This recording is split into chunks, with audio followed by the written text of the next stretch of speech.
Munich, Bâle, Shanghai, Pune, Pointe-Noire, Lima. Aux quatre coins du monde, nous avons tous pu constater l'importance de la hiérarchie au sein de nos entreprises. Moi, j'étais en Allemagne, dans une petite agence. Et là-bas, la hiérarchie est très linéaire. Grand chef, petit chef, stagiaire. Au moins, on sait à qui s'adresser en cas de question, mais ça laisse parfois peu de place à la prise d'initiative.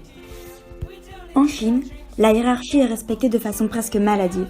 Jamais on ne contestera la décision d'un supérieur, au risque de lui faire perdre la face et de compromettre tout le système. Pour moi, en Inde, c'était un peu plus subtil. Si l'organigramme de l'entreprise affiche bien de multiples niveaux de hiérarchie, celle-ci n'a pas de valeur réelle et en pratique, personne ne se réfère à son N+1, mais directement au PDG qui doit combler tous les manques de communication au sein de l'entreprise.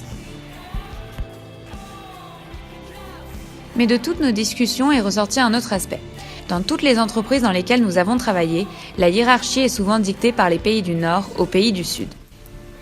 Par exemple, je travaillais au siège social de Saint-Gentin en Suisse et dans mon département, il n'y avait que des cadres qui donnaient des directives à une quinzaine de pays africains.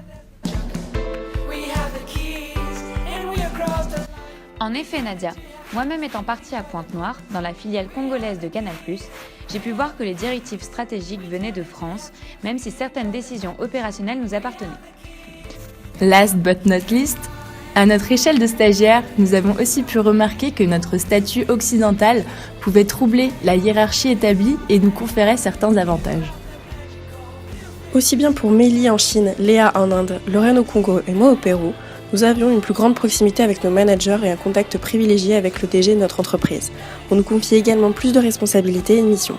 Pour ma part, j'avais des horaires beaucoup plus souples que le reste des employés qui, eux, ne devaient pas arriver avec la moindre minute de retard, au risque de se voir refuser l'entrée de toute la journée.